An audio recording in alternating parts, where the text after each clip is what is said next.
No, but if you'll let me use a colloquial term, I want to piss you off today.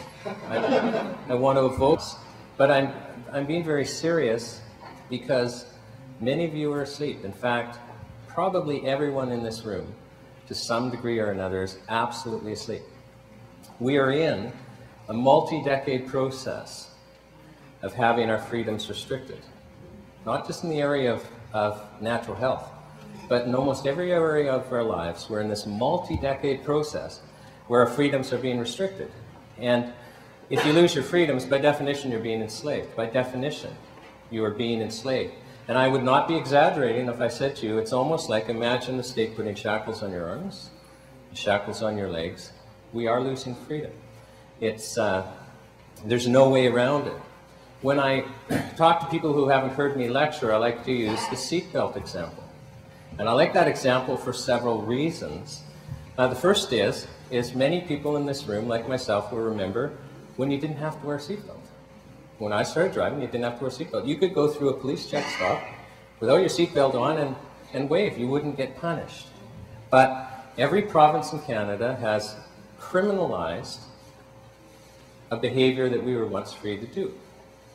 Now, I also like this example because most people support seatbelt laws. Most of us support them, and the reason why we support seatbelt laws is we believe it makes us safe. And let's assume it does make us safe. To me, it doesn't matter. I'm just getting you to appreciate, in BC, the slogan is seatbelts save lives. And so we will give up that freedom. We will allow a behavior of ours to be criminalized so that we can be safe. And so I hope you appreciate that safety is the mechanism under which we will agree to give the government freedoms. And it's very easy to understand why. What is more important to us than our safety and our family's safety? I mean, if you're convinced that your family's in danger, you will give up freedom. It's human nature. When we become afraid, we want to get rid of that fear. It's irresistible. And governments throughout history who actually want to take freedom for illegitimate purposes will use safety as the justification. But nobody stands up and says, well, isn't freedom itself something that's precious?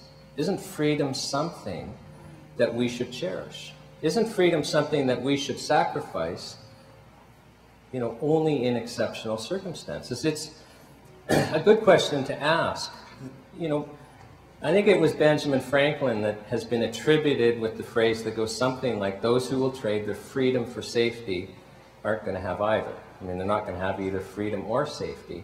And so when we feel afraid as a populace, when we are willing to give up our freedom to be safe, I think we need to keep that in mind and start thinking about safety purposes. Now, I like the seatbelt example also because some people in every lecture, they don't routinely wear their seatbelts. I think they're actually free not to wear their seatbelt. And some people in this room will routinely drive without wearing a seatbelt.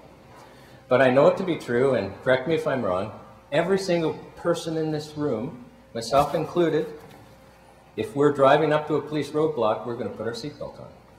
Every single one of us. And we're going to do that because as good little sheep, we don't want to be punished. Like, we don't. And the point is understand that when the state criminalizes our behavior, it works. They don't need full compliance. It's just when they decide to have the police enforce a law, it works because we don't like being punished.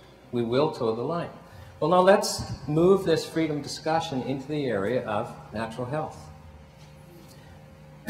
I want you to start thinking about the personal sovereignty.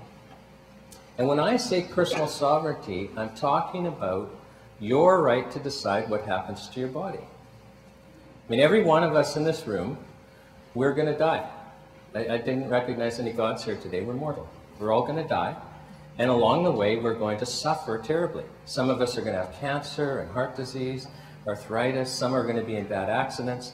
We're going to suffer. Now, your suffering is going to be personal to you. No one else is going to experience it. Only you are going to have the gift of experiencing your suffering. So, should it be you, when you're suffering, that has the right to decide how you're going to deal with that suffering? it's a good question, because in the area of natural health, and when I say natural health, I'm talking natural health products, I'm talking your natural health practitioners, you know, be they naturopathic doctors or traditional Chinese practitioners, the list is long. In the area of natural health, although technically our community has been illegal forever, in practical terms, we have been free to access treatments. We've been free to buy natural health products. We've been free to go to natural health practitioners. So technically, the industry was illegal, but in realistic terms, Health Canada, by and large, had left the industry alone. Sure, targets, you know, companies were targeted, certain products were targeted, but there were tens of thousands of products on the market, and they didn't comply with the drug regulations because they couldn't comply. And so we were free to go to the naturopathic doctor, go to the health food store, buy treatments to address our suffering or prevent our suffering. But we are now in the middle of this process where the government is imposing a legal structure on us where our behavior is being criminalized. Okay, so do you understand things you were free to do before that you're currently still doing? Your normal behaviors are in the process of being criminalized. We're having these natural health product regulations phased in.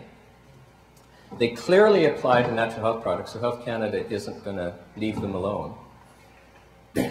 And they deem all natural health products to be illegal, unsafe, fraudulent. Every single one, every treatment. The starting point is they're deemed to be illegal. And once the transition process is done, only those that have Health Canada approval will remain. Now we're going to lose probably 75 to 80% of our treatments by the end of the day. So when I ask you the question, well, should you have the right to choose to take a treatment, understand that really I should be rephrasing the question. Should you be free to take a treatment that isn't approved of by Health Canada? And when I ask that question, and as I say, understand that right now the government is imposing upon us the criminalization of most of our treatments.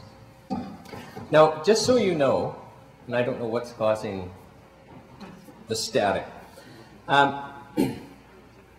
If you walked into a health food store today, probably 70% of the products are not approved of by Health Canada. So, and you know, the majority of products in the show will not be approved of by Health Canada. So, right now, you are accessing treatments that are not approved of by Health Canada. Certainly, you know, 6 years ago when these regulations were imposed, except for multivitamins, for all intensive purposes, every single product in a natural health food store or from a natural health practitioner was not approved of by Health Canada. Should you have been allowed to access those products? Should you today be allowed to access those treatments? So it's an important question, because if you agree with me that, well, no, wait a second, because suffering is personal, because we have sovereignty over our own bodies, that we should be allowed to choose to take treatments even if they're not approved of by Health Canada, then I need you to wake up. Then I need you to get angry, because unless we get angry, this criminalization of our behavior is going to finish and we're going to lose a whole bunch of products. And I think this is a life and death situation.